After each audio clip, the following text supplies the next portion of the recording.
म्हणजे काही दिवसांनी जी मनूच्या काळातली व्यवस्था होती की दलितांना आणि स्त्रियांना शिक्षण नाही, ती व्यवस्था इथे पुन्हा एकदा आणला जाईल. कशा पद्धतीने? शिक्षण प्रचंड महागडं करून.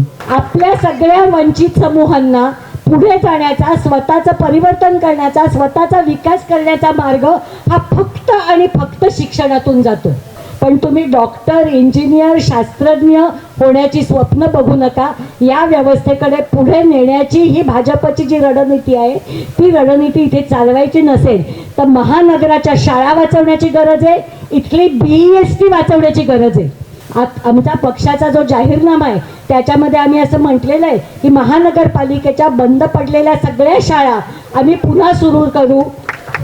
आणि आत्ता वंचित बहुजन आघाडी आणि काँग्रेसची जी युती झालेली आहे ती ह्या सगळ्या धनदांड्यांना, बिल्डर्सना खाली खेचण्यासाठी झालेली आहे. आणि म्हणूनच यासाठी ताकदीने उभं राहण्याची गरज आहे. आज आपल्यासाठी ज्या ज्या सेवा उपलब्ध आहेत त्या सगळ्या सेवा बंद करण्याचं राजकारण इथे चालू आहे. आणि ते राजकारण जर चालवायचं नसेल तर आज आपल्याला इथे कुठल्याही परिस्थितीमध्ये वंचित बहुजन आघाडी आणि काँग्रेसचं सरकार या महानगरपालिकेमध्ये आणणं गरजेचं आहे. या सगळ्या मुंबईचे मूळ रहिवासी जे सगळे वेगवेगळ्या कोळी समाजाच्या वस्त्या आहेत, त्या कोळी समाजाच्या वस्त्यांची आज मुंबईमध्ये काय अवस्था आहे? आज मराठी माणसाची अस्मिता ही फक्त निवडणुकीपुरती वापरली जाते आणि हातात सत्ता आल्यानंतर मात्र त्या सत्तेचा लाभ हा मोठ्या प्रमाणावरती अमराठी माणसांना दिला जातो. या सगळ्या कष्टकरी गरीब लोकांचं मोठ्या प्रमाणावरती योगदान आहे. त्यामुळे तो कुठलाही भाषिक असो, कुठल्याही जातीचा असो, कुठल्याही धर्माचा असो, सगळ्या वंचित समूहाच्या लोकांना अतिशय दर्जेदार, सुरक्षित आणि सुबत्तापूर्ण जगता येईल याच्यासाठी वंचित बहुजन आघाडी आणि काँग्रेसची युती ही कटिबद्ध राहील. ही मी दोन्ही पक्षाच्या वतींनी आज तुम्हाला जाहीर आश्वासन देते. आत्ताची जी निवडणूक आहे ती निवडणूक मुंबईमध्ये राहण्याचा अधिकार, मुंबईमध्ये चांगलं जगण्याचा अधिकार हा फक्त आणि फक्त धनाढ्यांना आहे, श्रीमंत लोकांना आहे. हे खोटं ठरवण्याच्या, झगडण्याची आणि आमचा या मुंबईवर हक्क आहे हे सांगण्याची आत्ताची निवडणूक आहे. काँग्रेस आणि वंचित बहुजन आघाडीने एकत्र येण्याचा एक महत्त्वाचा भाग होता की जसजसा जमिनीच्या किमती प्रचंड वाढायला लागलेल्या आहेत तिथे तिथे या अख्ख्या मुंबईमध्ये जिथे जिथे लोक स्थायिक झाली त्या लोकांना मुंबई बाहेर हाकलण्याचा जो डाव रचला जातोय त्याच्या विरुद्धचा हा संघर्ष आहे आणि त्या विरुद्धची निवडणूक आहे. आपण चेंबूरबद्दलच बोललो तर 72-73चा दुष्काळ आणि त्याच्यासाठी सुद्धा जेव्हा कापड गिरण्या मोठ्या प्रमाणावरती चालू होत्या तेव्हा मराठवाड्याच्या बीड असेल, उस्मानाबाद असेल, जालना असेल, या वेगवेगळ्या जिल्ह्यांमधनं, विदर्भाच्या काही जिल्ह्यांमधनं आणि विशेषतः कोकण भागातनं अनेक लोक इथे स्थलांतरित झाली. त्याच्यामध्ये बौद्धांचं प्रमाण, मातंगांचं प्रमाण खूप मोठ्या प्रमाणावरती होतं. दुष्काळी भागामध्ये रोजगार नाही, शेती पिकत नाही, म्हणून मुंबईमध्ये स्थलांतरित झालेल्या या लोकांनी वस्त्या बसवल्या, संघर्ष करत आपल्या झोपड्या टाकल्या. जसे जसे ते स्थिरावले तसतशा त्या झोपड्यांची पक्की घरं झाली आणि काही ठिकाणी जिथे प्रगती होत गेली तिथे आपल्याला त्या झोपड्यांच्या जागी 3 मजली छोटेखानी इमारती सुद्धा स्वतःच्या कष्टाने, स्वतःच्या पैशाने उभ्या राहिलेल्या दिसतात. आणि आता SRAच्या माध्यमातून काय होतंय? आता SRAच्या माध्यमातून जी आपली हक्काची घरं आहेत त्या हक्काच्या घरावरनं आपल्यालाच बाहेर हाकललं जात आहेत. सुरुवातीला खूप आमिष दाखवलं गेलं, 4 मजली टॉवर होईल, तुम्हाला 250 स्क्वेअर फीटाचं बांधलेलं पक्कं घर बनेल. जसं सुशिक्षित मध्यमवर्गीय लोक इमारतीत राहायला जातात, त्यांच्या स्वतःच्या मालकीचे ब्लॉक्स होतात, तसा ब्लॉक तुम्हाला मिळेल. असं करून ज्या पसरलेल्या आडव्या वस्त्या होत्या त्या आडव्यांच्या वस्त्यांच्या उभ्या झोपडपट्ट्या झाल्या, हे आपण सगळ्यांनी पाहिले. आज खरं म्हणजे वंचित बहुजन आघाडीची आणि पूर्वीपासून भारिप बहुजन महासंघाची एक मागणी सातत्याने त्याच्यामध्ये अशी होती की ज्या जमिनी आहेत त्या जमिनी त्या घरांच्या मालकीच्या राहिल्या पाहिजे. घरं बांधून देऊ नका. लोक स्वतःच्या कष्टाने जमेल तसा पैका गोळा करून घरं बांधतील. फक्त तुम्ही पाणी, ड्रेनेज लाईन आणि इलेक्ट्रिसिटी महानगरपालिकेने पुरवावी आणि घर बांधणं हे लोकांच्या वरती सोडावं. परवडेल तसं एकावरती एक मजले मी चढत जाऊ शकतात. कुटुंब वाढतात तसं खोल्या वाढवता येतात. पण आपल्या जागेतनं कोणालाही स्थलांतरित होऊ शकत नाही. आणि हे घर माझं आहे याचा एक स्वाभिमान माणसाच्या मनामध्ये राहतो. बाबासाहेबांनी, ज्योतिबांनी, सावित्रीबाईंनी, अण्णाभाऊ साठेंनी, संत कबीरांनी, या सगळ्या महामानवांनी आपल्याला सन्मानाचं जगणं शिकवलं. आत्मसन्मान शाबूत ठेवून जगायला शिकवलं. त्याच्यासाठी संघर्ष करायला शिकवलं आणि त्याच्यासाठी सातत्याने काम करायला शिकवलं. मला आवर्जून सांगावंसं वाटतं की दरवेळेला जेव्हा आत्ता ह्या वेळेला जेव्हा वंचित बहुजन आणि काँग्रेसची युती झाली आहे त्यावेळेला दरवेळेला उल्लेख केला जातो की आम्ही युतीचा प्रस्ताव ठेवला होता. पण मला असं वाटतं की कायमच जो एक वारसा ज्योतिबांनी आणि बाबासाहेबांनी दिला, सन्मानपूर्वक आणि स्वतःचा स्वाभिमान जागृत ठेवून राजकारण करण्याचा, तोच वारसा आज कायम भारिप बहुजन महासंघाने आणि वंचित बहुजन आघाडीने इथे जपलेला आहे. जो अनुभव 2024च्या लोकसभेमध्ये आला, ज्या जागांवरती वंचितांची व्होट बँक होती त्या जागांवरती उमेदवार, त्यावेळेला महाविकास आघाडीमध्ये असलेले एक पार्टनर शिवसेना, उद्धव ठाकरेंची शिवसेना ह्यांनी त्या जागा आधीच स्वतःच्या घोषित करून टाकला.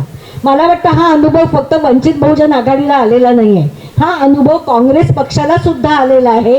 वसंतदादा पाटलांचे नातू विशाल पाटील जिथे सांगलीमधून उभे राहणार होते तिथे त्यांच्या उमेदवारी जाहीर करायच्या आधीच एकतर्फी उद्धव ठाकरेंनी तिथे आपली उमेदवारी जाहीर करून टाकली. विशाल पाटील अपक्ष म्हणून उभे राहिले आणि ते काँग्रेसमध्ये जाणार हे माहिती असताना सुद्धा त्यांना त्यावेळेला वंचित बहुजन आघाडीने पूर्णपणे पाठिंबा दिलेला होता आणि त्यांना निवडून आणलं होतं. युती झाली नाही तरी युती धर्म मनामध्ये जागा होता म्हणून न सांगता सुद्धा महाविकास आघाडीच्या 6 जागांवरती वंचित बहुजन आघाडीने पूर्णपणे एकतर्फी पाठिंबा दिलेला होता आणि युती धर्माच्या एका त्या नात्याला जागून तीच थोडीशी अपेक्षा वंचित बहुजन आघाडीची होती. आत्ता युती झालेली असताना खरं म्हणजे युतीच्या इतिहासात जाण्याची गरज नव्हती, पण स्वाभिमानाने राजकारण करायचं असेल, आत्मसन्मानाचं राजकारण असं करायचे असेल तर त्याची किंमत चुकवावी लागते आणि ती किंमत आंबेडकरी जनतेने बाबासाहेब आंबेडकरांपासून आतापर्यंत चुकवलेली आहे. आणि म्हणूनच आज कुठेतरी जेव्हा संविधानाला विरोध करण्याची वेळ येते, जेव्हा RSSला अंगावरती घेण्याची वेळ येते, जेव्हा भाजप विरुद्ध आंदोलन करण्याची वेळ येते, इथली अख्खी मुंबई आणि अख्खा भारत अंबानी आणि अदानीच्या घशात घालणाऱ्या राजनीतीला वेळ करण्याची वेळ येते, तेव्हा फक्त वंचित बहुजन आघाडीचा आंबेडकरी कार्यकर्त्याच रस्त्यावरती उतरत असतो. आज मला असं वाटतं की लाल डोंगरच्या सगळ्या मतदारांना नव्याने सांगण्याची मला काहीही गरज नाही आहे. मला त्याच्यामध्ये असं वाटतं SRAचा अनुभव इथे आलेला आहे. सुरुवातीला अतिशय हुरळून जाऊन काही वस्त्यांमधल्या लोकांनी पटापटा कागदांवरती सह्या केल्या, बिल्डर बरोबर ॲग्रीमेंट्स केली, काही SRAच्या इमारती उभ्या राहिल्या, पण तिथली अवस्था अत्यंत वाईट आहे. तिथे पाणी वरच्या मजल्यावरती चढत नाही, लिफ्ट मोडकळीला आलेली आहे, स्वच्छतेची व्यवस्था नाही आणि अक्षरशः त्या SRAच्या इमारतींमध्ये लोकांना, बायकांना 4-4 मजले पाणी भरण्यासाठी वर चढावं लागतं. ही आज अनेक SRAच्या इमारतींची अवस्था आहे. आज कित्येक लोक जी आहेत ती इथून बदलापूर, कल्याण कुठे कुठे स्थलांतरित झालेली आहेत. 10-10 वर्ष झाली त्यांच्या वस्त्या पाडल्या गेलेल्या आहेत, पण अजून त्या जागी SRAच्या इमारती उभ्या राहिलेल्या नाहीत.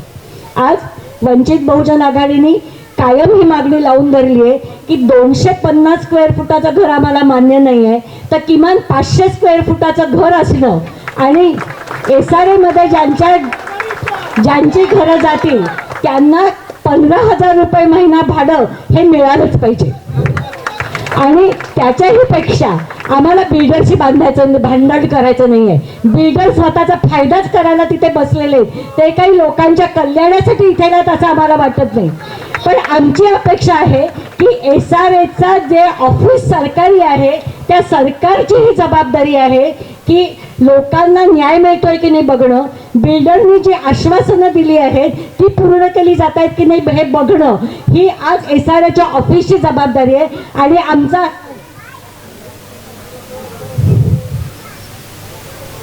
काय झालं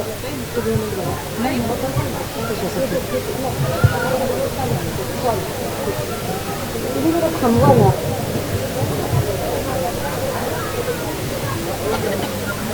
सॉरी, आमची अशी मागणी आहे की ही जबाबदारी कुठेतरी सरकारची आहे आणि सरकार आपल्या कर्तव्यामध्ये कमी पडते.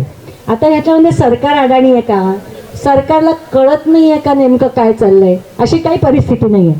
सरकारला पूर्णपणे कळतंय, पण इथलं सरकार हे इथले बिल्डर आणि इथले कॉन्ट्रॅक्टर चालवत आहेत. मागेच एकदा मंत्रालयाच्या एका मीटिंगला गेले होते आणि तुमच्यापैकी ज्यांना मंत्रालयात जाण्याचा अनुभव आहे त्यांना अनुभव असेल की मंत्रालयामध्ये जाण्याचं एक गेट जनता जनार्दन गेट या नावाने लिहिलेलं असतं. तिथे तुम्हाला तुमची नोंद करावी लागते, आधार कार्ड दाखवावं लागतं, लाईनीमध्ये उभं राहावं लागतं आणि साधारण 1-1.5 तास लाईनी नाही, फक्त 1-1.5 तास लाईनीमध्ये उभं राहिल्यानंतर तुम्हाला आत जाता येतं. जे क्लास 1 ऑफिसर आहेत किंवा क्लास 1 ऑफिसरपेक्षा जे IAS अधिकारी आहेत आणि जे मंत्री आहेत किंवा आमदार आहेत त्यांनाच मुख्य दरवाजातनं आत जाण्याची परवानगी असते. एकदा मी अशीच रांगेत उभी असताना एक मोठी आलिशान गाडी आत गेली, मुख्य पोर्चमध्ये थांबून त्यातनं एक जण आत गेले. मी कोणाला तरी कुतूहलाने विचारलं हे कोण आहेत, कारण मंत्री म्हणून किंवा आमदार म्हणून कधी मी त्यांचा चेहरा तोपर्यंत पाहिलेला नव्हता. मला कोणीतरी मुंबईतल्या एका प्रतिष्ठित बिल्डरचं नाव सांगितलं. आज ज्या मंत्रालयातले मंत्री आपण निवडून देतो, ज्या मंत्रालयातले लोकप्रतिनिधी आपण निवडून देतो त्यांच्यासाठी मंत्रालयात जाण्याची शक्यता नाही आहे, पण बिल्डर मात्र मंत्रालयामध्ये सहज जाऊ शकतात. मी ह्याच भागात असलेल्या टाटा इन्स्टिट्यूट या संस्थेची विद्यार्थिनी आहे आणि टाटा इन्स्टिट्यूटचं एक डिपार्टमेंट हे गरिबांसाठीची घरं या प्रकल्पावरती काम करत असताना मी त्यांच्या 4-5 मिटिंग्सला त्यावेळेला आलेली होते आणि त्यांनी त्यावेळेला असं मला सांगितलं एका मीटिंगमध्ये की SRAच्या संदर्भातली किंवा परवडणाऱ्या घरांच्या संदर्भातली म्हणजे M-वॉर्ड, आपण सगळा M-वॉर्डचा भाग येतो, त्याच्या एका विकासासाठीच्या योजनेची चर्चा चालू असताना अक्षरशः फायनल स्टेजपर्यंत सगळी आराखडा पोचला. शेवटच्या मीटिंगमध्ये एक बिल्डर आले आणि सगळा आराखडा बदलला गेला. हे मी तुमच्यासमोर का म्हणतेय, कारण आत्ताचं इथलं सरकार हे मुळी बिल्डर लोक चालवत आहेत, त्यांचं आणि सरकारचं संगनमत आहे आणि तो जोपर्यंत त्यांना आपण सत्तेच्या ठिकाणांवरनं खाली खेचत नाही तोपर्यंत कुठल्याही अर्थाने आपल्याला न्याय मिळण्याची शक्यता नाही आहे.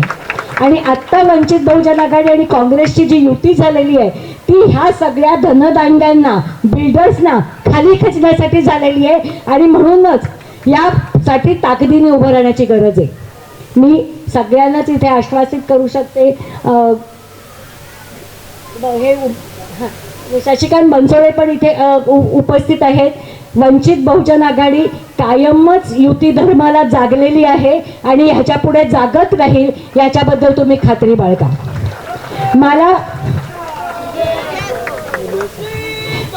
मला अजून एक थोडासा मुद्दा मांडायचा आहे. आतला इथे किती वर्ष शिवसेनेची सत्ता आहे? किती वर्ष आहे? 20 वर्ष सत्ता आहे. कायमच शिवसेना ही मराठी माणसाचा स्वाभिमान, मराठी माणसाची अस्मिता हा मुद्दा धरून सत्तेत आलेली आहे. हे माझ्यापेक्षा तुम्हाला सगळ्यांना जास्ती माहिती आहे. या काळामध्ये किती मराठी कॉन्ट्रॅक्टर उदयाला आले, किती कॉर्पोरेशनची, महानगरपालिकेची किती कॉन्ट्रॅक्ट ही मराठी लोकांना मिळाली. कोकणातनं आलेल्या माणसाच्या सहकारी संस्था स्थापून त्यांना किती कॉन्ट्रॅक्ट दिली गेली. या सगळ्या मुंबईचे मूळ रहिवासी जे सगळे वेगवेगळ्या कोळी समाजाच्या वस्त्या आहेत, त्या कोळी समाजाच्या वस्त्यांची आज मुंबईमध्ये काय अवस्था आहे? आज मराठी माणसाची अस्मिता ही फक्त निवडणुकीपुरती वापरली जाते आणि हातात सत्ता आल्यानंतर मात्र त्या सत्तेचा लाभ हा मोठ्या प्रमाणावरती अमराठी माणसांना दिला जातो. मला अजिबात मराठी किंवा अमराठी हा मुद्दा इथे उपस्थित करायचा नाही आहे. आमचा पक्षाचा जो जाहीरनामा आहे त्याच्यामध्ये आम्ही असं म्हटलेलं आहे की महानगरपालिकेच्या बंद पडलेल्या सगळ्या शाळा आम्ही पुन्हा सुरू करू, कारण आपल्या सगळ्या वंचित समूहांना पुढे जाण्याचा, स्वतःचं परिवर्तन करण्याचा, स्वतःचा विकास करण्याचा मार्ग हा फक्त आणि फक्त शिक्षणातून जातो. सगळ्या महानगरपालिकेच्या शाळा बंद पडल्या की त्या महानगरपालिकेच्या शाळांची जागा कोणाला दिली जाईल? परत बिल्डरला किंवा अदानी अंबानीला. जिथे 500 रुपये 1000 रुपये फी देऊन मुलं शिकतात तिथे आता 1.5 लाख फिया देऊन मुलं शिकायला लागतील. म्हणजे काही दिवसांनी जी मनूच्या काळातली व्यवस्था होती की दलितांना आणि स्त्रियांना शिक्षण नाही, ती व्यवस्था इथे पुन्हा एकदा आणला जाईल. कशा पद्धतीने? शिक्षण प्रचंड महागडं करून. मग काय करणार? तुमच्यासाठी छोटे छोटे स्किल डेव्हलपमेंटचे कोर्सेस काढणार. स्किल डेव्हलपमेंटच्या नावाखाली तुम्ही प्लंबिंग करा, तुम्ही इलेक्ट्रिशियन व्हा, तुम्ही AC रिपेअर करा. जास्तीत जास्त खूपच प्रगती करायची म्हटली तर मोबाईल रिपेअरिंगच्या शॉपी टाका. त्याच्यासाठी आम्ही तुम्हाला तंत्रज्ञान देतो, त्याच्यासाठी आम्ही तुम्हाला निधी देतो. पण तुम्ही डॉक्टर, इंजिनियर, शास्त्रज्ञ होण्याची स्वप्न बघू नका. या व्यवस्थेकडे पुढे नेण्याची ही भाजपची जी रणनीती आहे ती रणनीती इथे चालवायची नसेल तर महानगराच्या शाळा वाचवण्याची गरज आहे, इथली BEST वाचवण्याची गरज आहे. आज तुम्ही मला सांगा, इथे वीज कोणाची? अदानीची की BESTची? अदानीची. अदानी यायच्या आधी किती बिलं येत होती? 300-500 येत होती. आता किती बिलं येत आहेत? 1.5-2. म्हणजे अदानीकडे वीज वितरण केल्यानंतर जवळजवळ 4 पटीने आपली वीज वाढलेली आहे. BEST काय आपल्याला वाईट सर्व्हिस देत होती? आपली काही तक्रार होती? उलट तरी सुद्धा ती नफ्यामध्ये चालू होती आणि त्या चालू असणाऱ्या नफ्यातनं BESTची बस सेवा व्यवस्थित चालू होती. आज वीज अदानीला दिल्यामुळे BESTचा नफा कमी झाला आहे आणि त्याचा परिणाम BESTच्या बसच्या ताफ्यांवरती झालेला आहे. आपल्याकडे गाड्या आहेत, आपण प्रवास कशाने करतो? लोकलनी किंवा BESTच्या बसेसनी. आज आपल्यासाठी ज्या ज्या सेवा उपलब्ध आहेत त्या सगळ्या सेवा बंद करण्याचं राजकारण इथे चालू आहे आणि ते राजकारण जर चालवायचं नसेल तर आज आपल्याला इथे कुठल्याही परिस्थितीमध्ये वंचित बहुजन आघाडी आणि काँग्रेसचं सरकार या महानगरपालिकेमध्ये आणणं गरजेचं आहे. तरच खऱ्या अर्थाने इथल्या सगळ्या जमिनीचं, इथल्या इलेक्ट्रिसिटीचं, इथल्या बसेसचं, इथल्या शाळांचं खाजगीकरण थांबेल आणि त्या सोयी ते इन्फ्रास्ट्रक्चर खऱ्या अर्थाने वंचित समूहांच्या विकासासाठी, वंचित समूहांच्या सुबत्तेसाठी, वंचित समूहांच्या चांगल्या राहणीसाठी वापरलं जाईल. काल वंचित बहुजन आघाडीचा जाहीरनामा प्रसिद्ध झाला. त्याच्यामध्ये आम्ही 1.5 लाख स्वस्त घरं मुंबईमध्ये बांधून देऊ असं एक घोषणा केली होती. त्याच्यामध्ये मला काही लोकांनी विचारलं की ही तुम्ही काय अमराठी माणसांना देणार नाही का? आम्ही म्हटलं आम्ही या मुंबईमध्ये अमराठी आणि मराठी असा भेदभाव करत नाही. आमच्या डोक्यात 2च गट आहेत. एक इथले प्रस्थापित धनदांडगे श्रीमंत लोक आणि दुसरे या मुंबईमध्ये येऊन स्थायिक झालेले वंचित लोक. मग ते कदाचित मराठवाड्यातनं आले असतील, ते तेलंगणातनं आले असतील, ते कर्नाटकातनं आलेले असतील, ते बिहारमध्ये आलेले असतील, पण हे सगळे आलेले लोक स्वतःच्या जगण्यासाठी मुंबईमध्ये आलेली आहेत. तिथे स्वतःला उपजीविका नाही म्हणून मुंबईमध्ये आलेली आहेत. या मुंबईने त्यांना सामावून घेतलेलं आहे. या मुंबईच्या आर्थिक विकासासाठी या सगळ्या कष्टकरी गरीब लोकांचं मोठ्या प्रमाणावरती योगदान आहे. त्यामुळे तो कुठलाही भाषिक असो, कुठल्याही जातीचा असो, कुठल्याही धर्माचा असो, सगळ्या वंचित समूहाच्या लोकांना अतिशय दर्जेदार, सुरक्षित आणि सुबत्ता पूर्ण जगता येईल याच्यासाठी वंचित बहुजन आघाडी आणि काँग्रेसची युती ही कटिबद्ध राहील, ही मी दोन्ही पक्षाच्या वतीने आज तुम्हाला जाहीर आश्वासन देते. जय भीम, जय भारत.